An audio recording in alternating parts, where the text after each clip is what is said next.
नमस्ते, मैं Nibha Mitesh Modi women's pride association की अध्यक्षा।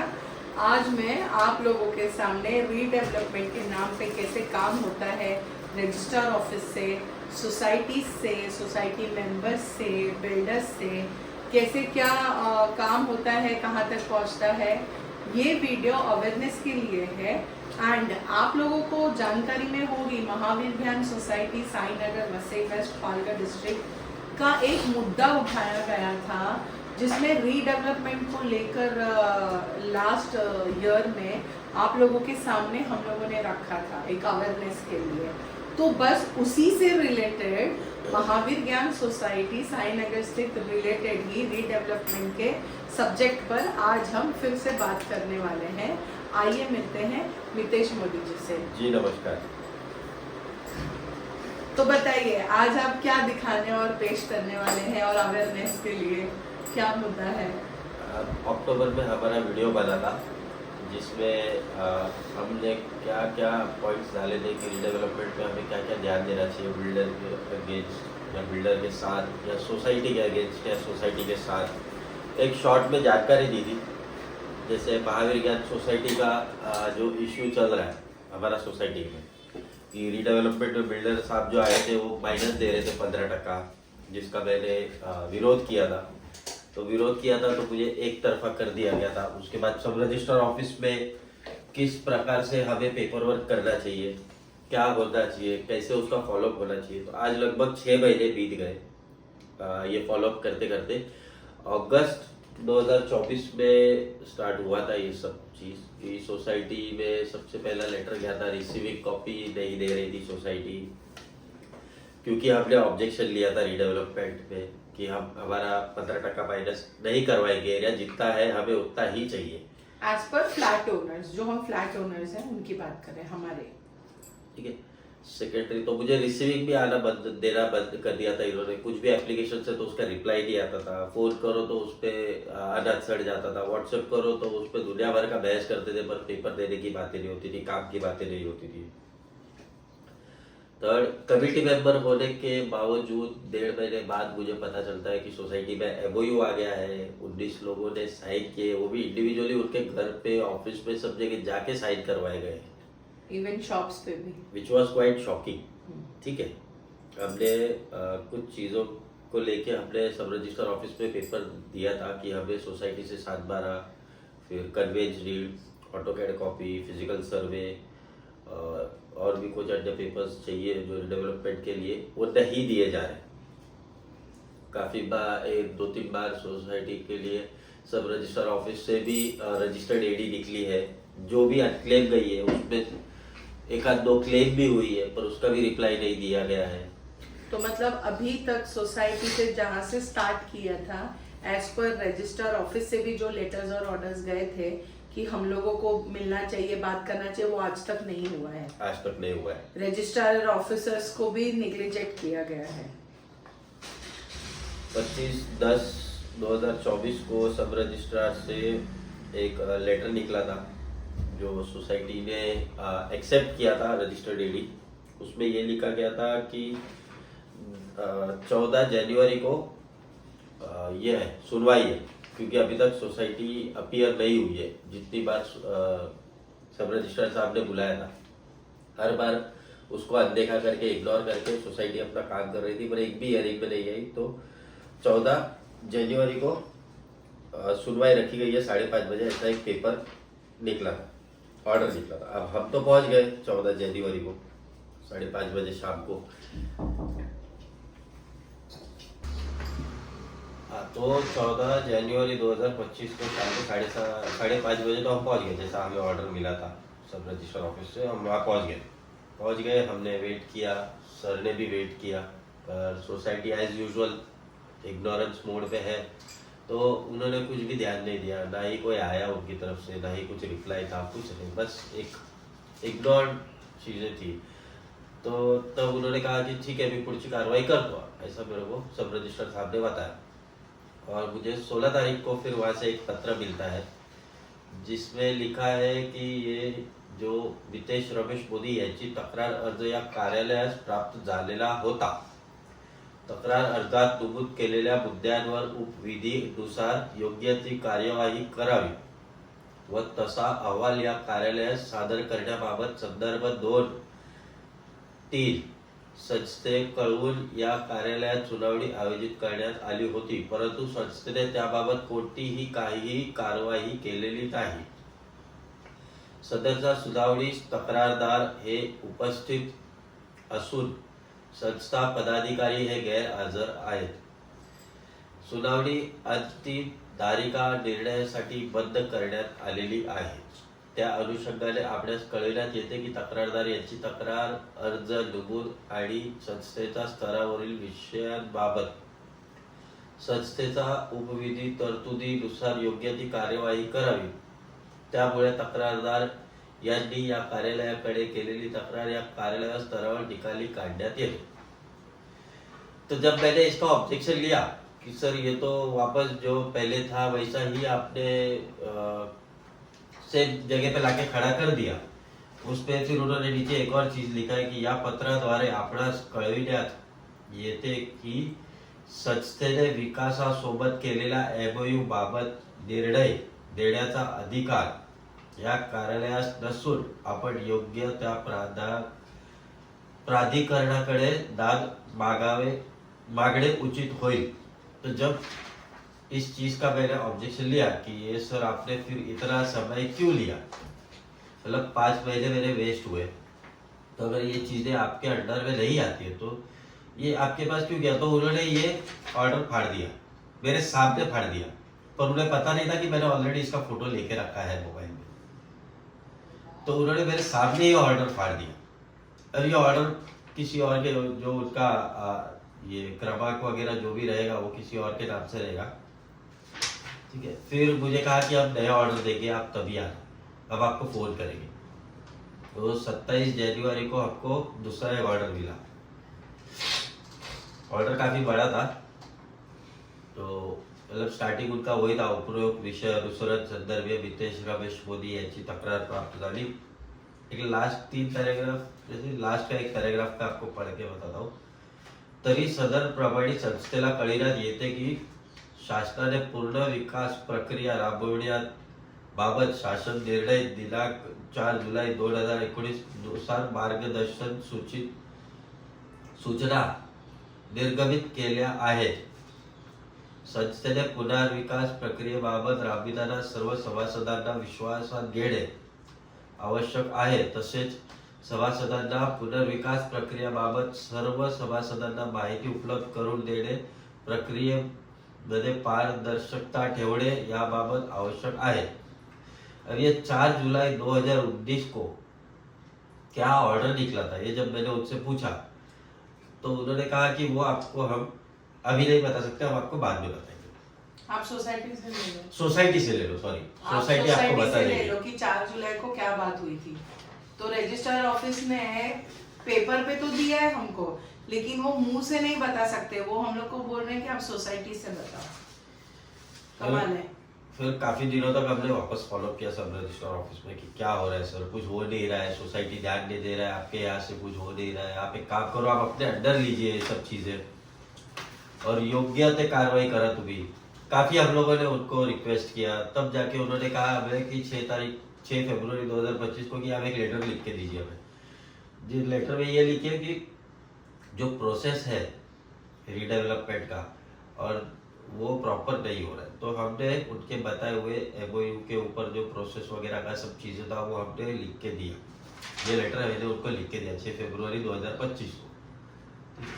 अब इसका रिप्लाई मुझे आता है 22 दिन बाद 28 फरवरी 2025 को, जिसमें उन्होंने अपने एक सहकारी को अपॉइंट किया है हमारे सोसाइटी में आके वेरिफिकेशन करने के लिए.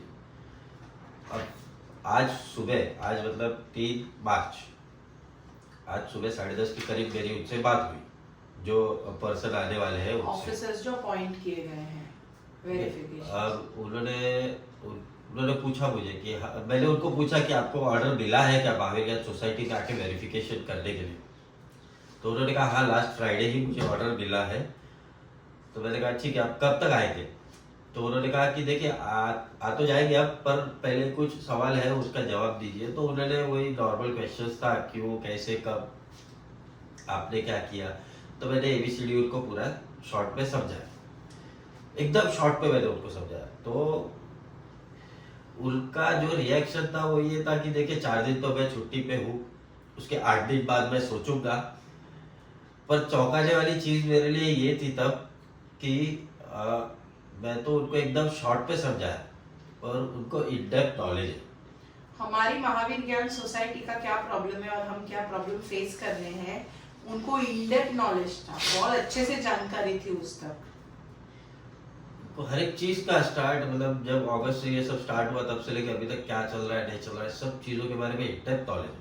तो ये मेरा एक मेजर क्वेश्चन है कि सोसाइटी की बात, बिल्डर की बात, सब रजिस्ट्रार की बात, और ये 4th पर्सन है जो सब रजिस्ट्रार का अपॉइंटेड बंदा जो आने वाला है, उनको सिर्फ ऑर्डर मिला है, ऑर्डर में यही इतना ही 4 लाइन लिखा है।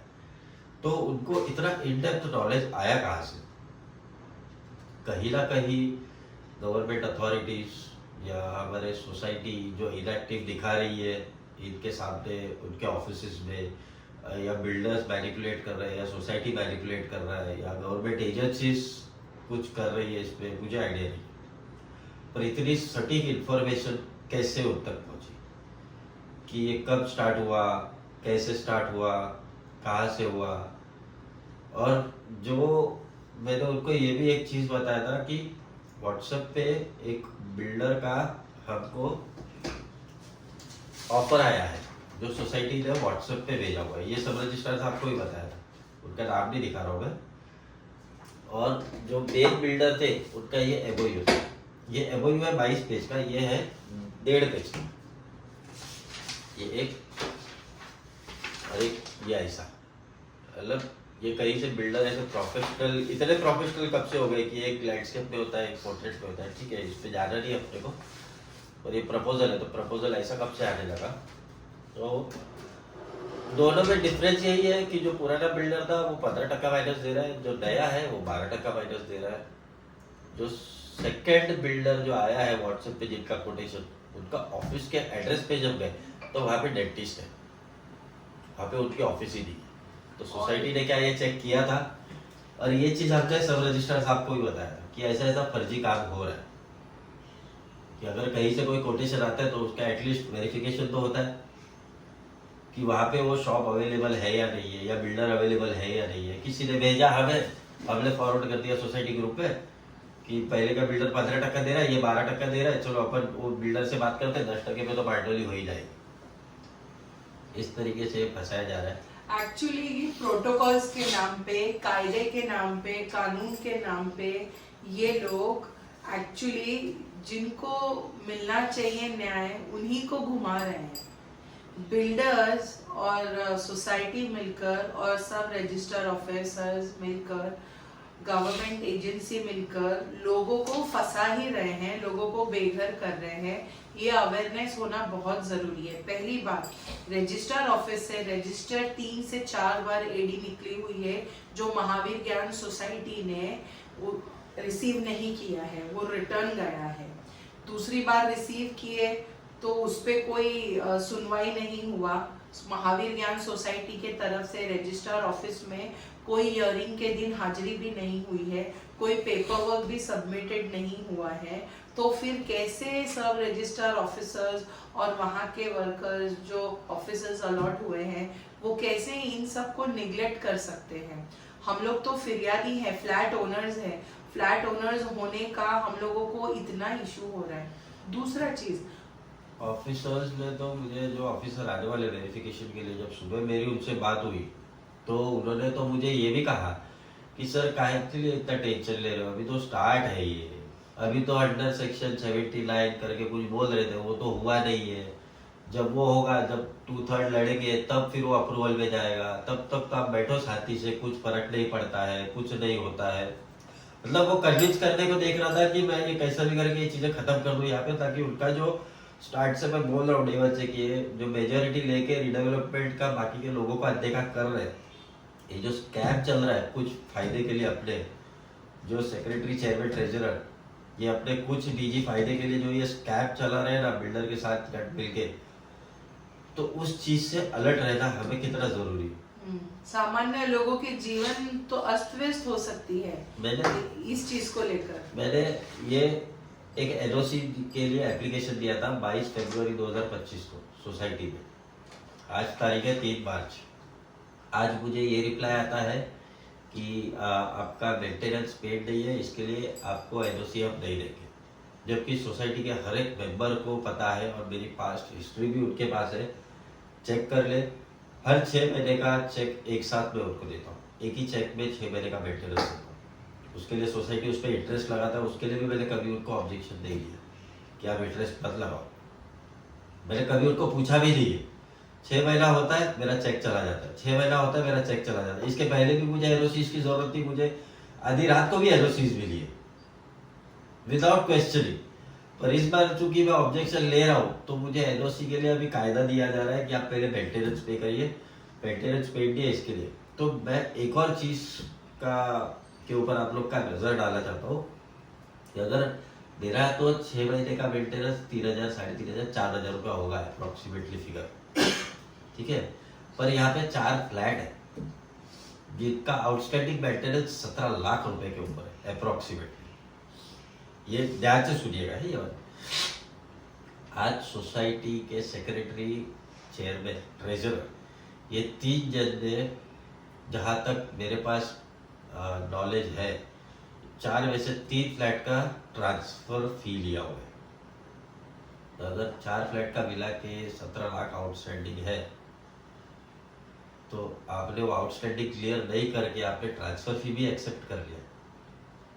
How is that possible? और मेरे 4,000 के लिए मुझे कायदा दिखाया जा रहा है कि हम आपको दे नहीं सकते क्योंकि आपने मेंटेनेंस नहीं करा। ठीक है, कोई बात नहीं, कायदा कायदा होता है, सबके लिए समान होना चाहिए। पर इसके ऊपर भी हम एक विशेष कार्यक्रम रचेंगे। दृष्टि रखिए अवेयरनेस के लिए, क्योंकि अपने निजी फायदे के लिए, थोड़े से फायदे के लिए ये फ्लैट ओनर्स को कैसे गुमराह करते हैं और सोसाइटी के सारे मेंबर्स को भी ये कैसे गुमराह करते हैं, और गुमराह के चक्कर में अपनी निजी फायदे निकाल लेते हैं ये रजिस्ट्रार ऑफिस से, बिल्डर से, और लोगों को प्रॉब्लम क्रिएट कर रहे हैं। ये तो हम लोग फ्लैट ओनर्स हैं तो हम लोगों का हक है ये। तुम्हारा एनओसी देना तुम्हारा काम है, तुम्हारा कर्तव्य है, जो तुम हमेशा चुके हो।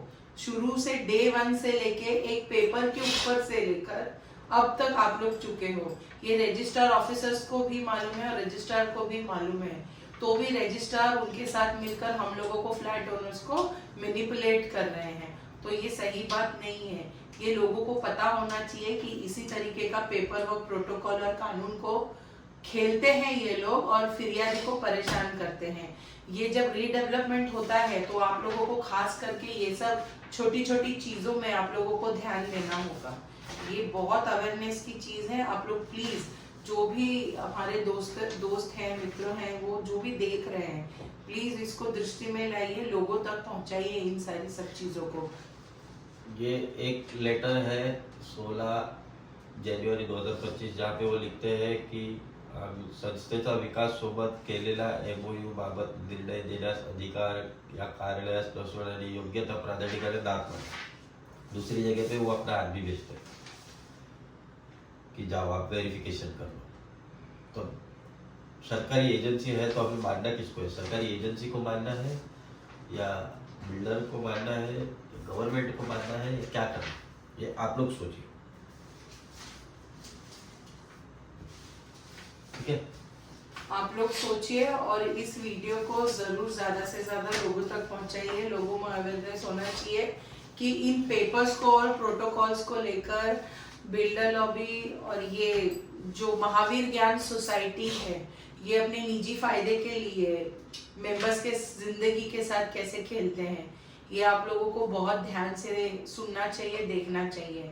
और रजिस्ट्रार ऑफिस जो गवर्नमेंट एजेंसी है, लोगों की उन्नति प्रगति के लिए है, लोगों को इंसाफ देने के लिए, वो पेपर से कैसे मैनिपुलेट करते हैं जो फिरियादी होते हैं उनके। और मैं निभा मितेश मोदी आप सभी से रिक्वेस्ट करती हूँ कि इस चीज़ को, इस वीडियो को ज़्यादा से ज़्यादा लाइक और शेयर कीजिए ताकि लोगों में अवेयरनेस बढ़े रीडेवलपमेंट को लेकर और सोसाइटीज़ के मैनिपुलेशंस को लेकर। आप लोगों से मैं अलविदा लेती हूँ। Thank you so much. जय हिंद। जय हिंद।